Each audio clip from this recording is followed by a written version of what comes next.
In 2022, the martyrdom of the three priests Jose Burgos, Mariano Gomez, and Jacinto Zamora will reach its sesquicentennial. Almost 150 years since that critical year of 1872, the events that led to their death still needs clarity. While their demise had indeed left indelible marks on the progress of nationalist sentiments, the nature of the preceding events that are often cited as the cause of their arrest is still somehow contested. The Cavite Mutiny of 1872 is both an enigma and an explanation. While it sheds light as an inflection point in the continuously brewing clamor for change, characteristic of the latter half of the 19th century, the incontrovertible proof related to its true motive and goal remain shrouded with shadows of doubt. In this episode, let's revisit 1872 and ask, what happened in the Cavite Mutiny? This is the third installment of Contested Philippine Histories. I am Aaron Malyari. I am Lee Candelaria. And I am Vec Alporja. You are listening to PODKAS, Conversations on Philippine History, Politics, and Society. Alright, here we go again. Last episode, we discussed an important event in the history of Spanish colonization, the first Easter Sunday Mass. Today, we will discuss another event that again showed how inextricably linked the church, state, and society were during the Spanish period in the Philippines. That's right. And nabanggit nga sa intro natin na next year, landmark year again in historical commemoration dahil sesquicentennial or 150 years na since naganap yung Cavite Mutiny and the subsequent martyrdom of the GOMBURZA. Yes, and actually we can even say na minsan hindi masyadong malawak or hindi masyadong malalim yung knowledge ng madami sa atin when it comes to these events. I agree, no? Actually, admittedly, ako rin hindi ko masyadong gamay yung event na to. Ako rin, no? Pero we need to note na napaka-importante nitong events na ito to the effect na Teodoro Agoncillo, the prominent nationalist historian, at one point remarked that Philippine history only truly began in 1872 onwards. At bago ang taong yan, what we had ay history of Spain in the Philippines. So we can definitely say that the 1872 Cavite Mutiny and the subsequent execution of the GOMBURZA were very important in periodizing our history. But what do we know or commonly know about these events? Many textbooks would describe the event as a localized uprising, as a mutiny of Filipino soldiers in response to a decree of the then Governor-General Rafael de Izquierdo taking away the exemption of arsenal workers from paying tribute and serving polo. Many are convinced that the GOMBURZA, lalo na si Burgos, played a decisive role in the planning of the mutiny, and these accounts, according to Jesuit historian John Schumacher, were inspired or cited from the writings of Antonio Regidor, a liberal reformist in the 19th century. Yes, and what happened was, or what supposedly happened was, on the night of January 20, 1872, a mutiny would be launched beginning few hours past midnight and involved soldiers in Manila and Cavite. A certain sergeant called La Madrid was the leader along with some Spanish officials, Morquecho and Montesino. So the plan was, the people in Manila would burn parts of Tondo, supposedly to distract the Spanish infantry, so that the mutineers could take over Fort Santiago. So the plan actually involved killing all Spaniards except women and children. And then, after that, reinforcements from Cavite would come after a signal was given from Manila. Unfortunately for the mutineers, Izquierdo received an anonymous tip. So baka magandang pakinggan natin yung content ng isang anonymous tip na to. I make known to you that, as I was informed this very night, in the market here and in the walls, on Friday or Saturday of this week, they will fire a cannon shot in Fort of Manila, the sign of a revolt against the Spaniards. They are taking this occasion since the squadron is not here. The one who is acting as the head of this revolt is the very Reverend Father Burgos in Manila, and in Cavite, the artillery sergeants and the corporals of the native marines. Ayan, so dahil nakareceive nga ng tip si Izquierdo, we can surmise na posibleng napaghandaan talaga niya at baka nga yung isang claim na puntahan niya pa yung arsenal para takutin yung mga supposedly mutineers. So, after masuppress yung mutiny, nagkaroon ng arrests and interrogations. Kasama sa mga nahuli ay mga pare, abogado at mga businessmen na mga naging prominenteng tao na rin noong panahon na yon for being quote-unquote activists in campaigning for liberal reforms sa Pilipinas. Lalo na yung for the priests, yung continuing campaign for secularization. So kasama nga sa mga nahuli yung GOMBURZA at sila by February of the same year, were executed along with many of the others charged being sent to exile in the Marianas and other places. So yan yung very very brief summary of the events na pwedeng material for an exciting film or Netflix miniseries At yung impact nga ng events na yan ay profound kasi nga many of the witnesses and survivors of these 1872 incidents were to become the leading figures in the later propaganda movement and even during the revolution. So what is the source of the contention? Isang major plot twist na masasabi natin ay yung records ng actual trial ng GOMBURZA, which unfortunately remains unavailable at posibleng forever lost na. Siguro sinira nila o itinapon or they made sure that it's gone. At maraming versions ng events ng 1872 ang naisulat. So yung mga historians, hirap din talaga to have a definitive account. One historian who have dedicated time and produced important contribution to investigating these events ay nabanggit natin kanina, si Father John Schumacher nga. So siguro pwedeng medyo homage na rin natin sa kanya itong episode na to. As early as 1960s and 1970s, when they were, commemorating the centennial or i-commemorate na nila yung paparapit na centennial ng 1872 events, Father Schumacher had already devoted effort to unpacking the historical conundrum that is the Cavite Mutiny and the GOMBURZA execution. And along with his many works on Father Burgos, ito yung mga sources natin na gagamitin for this discussion. Okay, so sa 1972 article ni Father Schumacher titled The Cavite Mutiny, an essay on the published sources, he identified several first-hand and second-hand accounts of the events in 1872. So sa first-hand accounts, he mentioned three important accounts. So sabi niya, the first one was an account written by Jose Montero y Vidal, isang Spanish official sa Manila, at yung sinulat niyang Historia General de Filipinas, kung saan pages 566 to 602 were about the mutiny.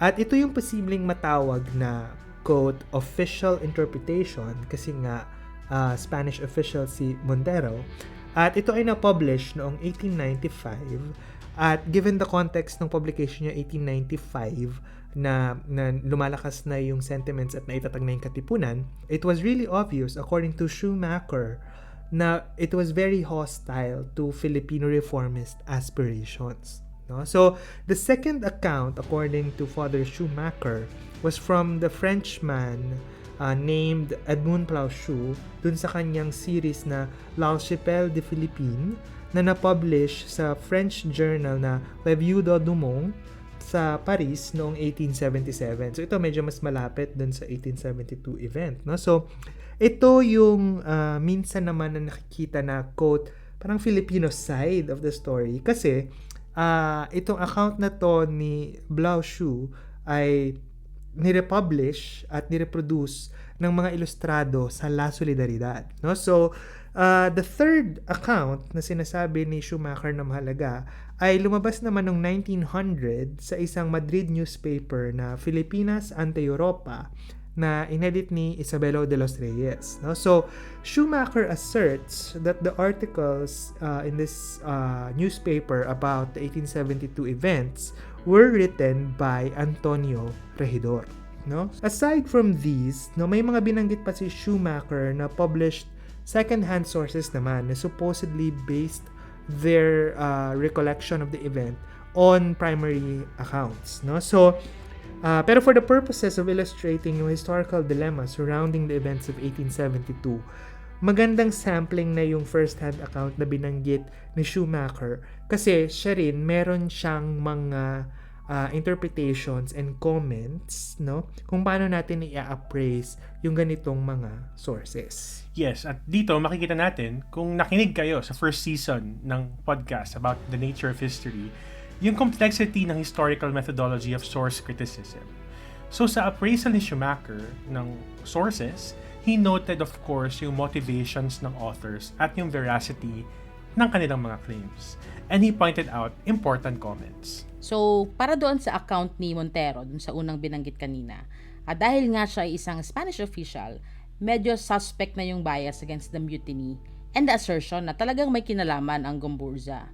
Meanwhile, doon naman sa account ni Plauchut, it complicates the account kasi while it hedges na innocent yung mga pare, the account mentions that the planned mutiny was known to many in Manila and Cavite, belying the assertion na localized uprising out of a grievance lang ito sa Cavite arsenal.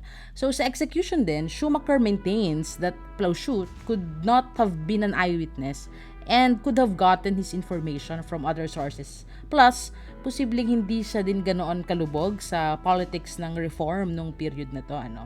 And finally, with regard to Regidor's account, Schumacher of course underscores that he was a liberal reformist, so may mga biases din siya. O diba? Dito natin makikita sa writing si Schumacher how complex and also exciting yung history. Kasi kung titignan mo, yung mismong production of the actual primary sources themselves need to be scrutinized kasi nga, there is only one past but many histories. At dahil nga yung mismong trial documents ng GOMBURZA ay unavailable, all the historians can do for now is extrapolate and try to piece together the available sources to come up with the most plausible likelihood of events that transpired.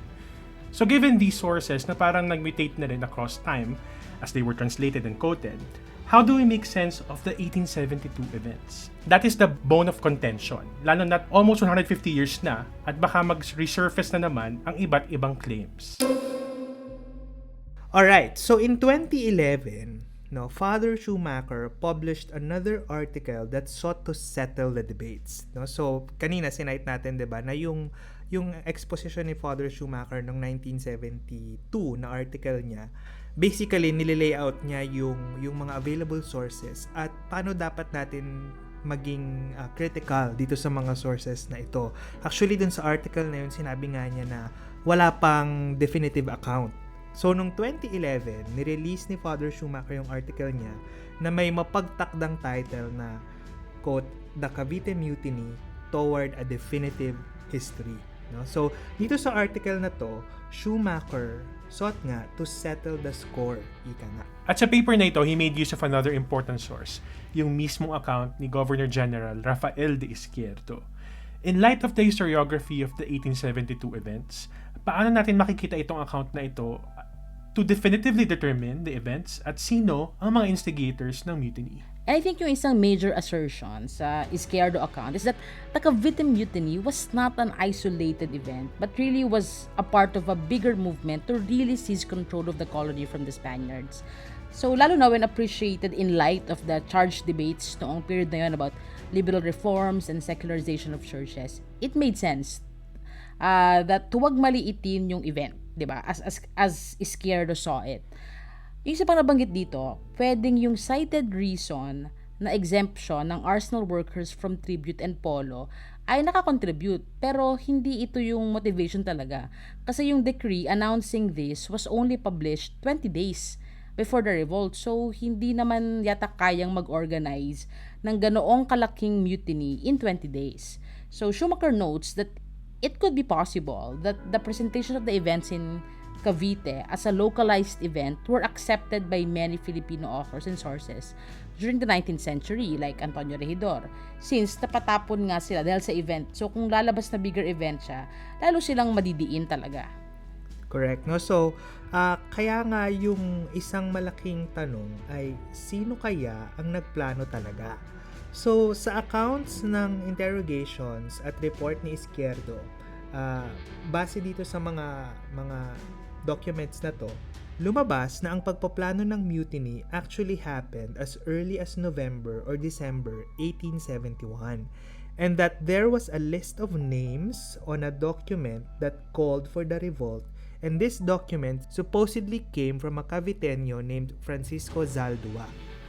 At lalabas nga sa research ni Schumacher na talagang walang kinalaman ng GOMBURZA sa Cavite Mutiny, and that Burgos in particular was just singled out as a probable instigator. Schumacher also asserts that the key role rests on Zaldua kasi yung ibang testimonies mula sa interrogations would point that they had Zaldua as source at base lang din sa claim ni Zaldua kaya na-implicate si Burgos at Zamora. Yes, and it had credence during the 1872 investigations kasi nga very vocal si Burgos about the causes of the Filipino clergy. He even headed a campaign to have reforms within the church. Pero as Schumacher sees it nga, Burgos was trying to work with the system, not moving to overthrow it actually. At least in the beginning, no? At least nung panahon na yon.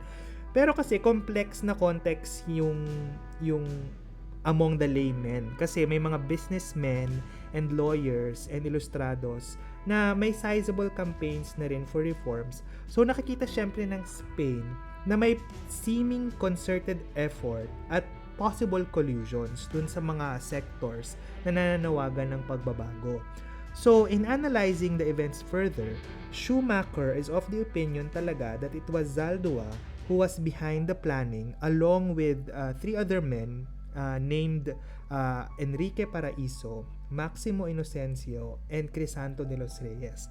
At actually, another historian, Celestina Bongcan of UP Manila, also considered these people as the more probable instigators rather than the GOMBURZA. So what happened after the revolt erupted and eventually was suppressed? It appeared that Izquierdo really had enough reason to launch an attack against three groups. First, the reformers, yung mga ilustrado and secular priests. Second, those who were publishing newspapers. And those na halos parang pareho ng mode ng first group.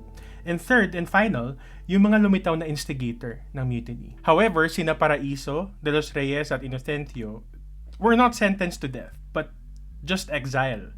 Kasi according to Schumacher, they were Masons like Izquierdo. So may factor yung kapatiran.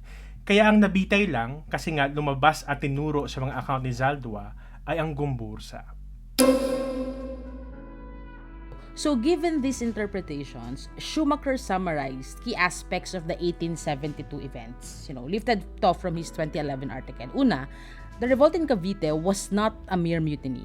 It was a part of a planned separatist revolution. Pangalawa, the revolution as a whole failed because of a defection of the committed Filipino troops. Pangatlo, the planners of the revolution were Inocencio, De Los Reyes, and Paraiso. And next, although sentenced to death, they were secretly commuted by Izquierdo for being fellow Masons. The immediate instigators in Cavite were Zaldua and Sergeant Lamadrid. We can also say that the three priests executed really had nothing to do with the revolt. Nor did the priests, the lawyers, the businessmen banished to Marianas. They have really nothing to do with it. The accounts stemming from Antonio Regidor, although containing many factual names and events, are not actually reliable narratives of the revolt and its causes. And the removal of the exemption of arsenal workers from the tribute and compulsory labor was not the cause of the revolt, even though it may have contributed to the unrest. And finally, neither arsenal workers nor any naval personnel took part in the revolt. So, whether these definitive statements would stand, again, we never know kasi baka naman may mahanap pang ibang sources in the future. But for now, it seems that these are credible and historically grounded assertions talaga. Indeed. So regardless kung ma-refute man itong mga ito in the future, I think what is evident, una sa lahat, is the importance of the 1872 incidents in understanding the birth of the Filipino nation in the 19th century. I agree, no? I think it is really important to also broaden our understanding of the profound change that happened in the 19th century leading to our independence and find connections between the 1860s, 70s, and even before that to the 1880s, 1890s when the propaganda and the Katipunan movement proved instrumental. At talaga namang mahalaga yung mga paksang yan, kaya naman sa next episode, we will talk about the revolution. At in particular, yung unang sigaw at ano ang mga surrounding contentions naman dito. Tuloy-tuloy lang itong discussions natin sa third season ng podcast. Kaya don't forget to follow us in our social media accounts and visit our website, podcast.org. And the articles of Father John Schumacher cited in this episode is available online sa journal na Philippine Studies, Historical and Ethnographic Viewpoints, where they also reprinted primary sources on the Cavite Mutiny. So if you're interested, pwede nyo siyang i-search. So once again, thank you for listening. Please share your comments and suggest podcasts to your friends. And have a good day.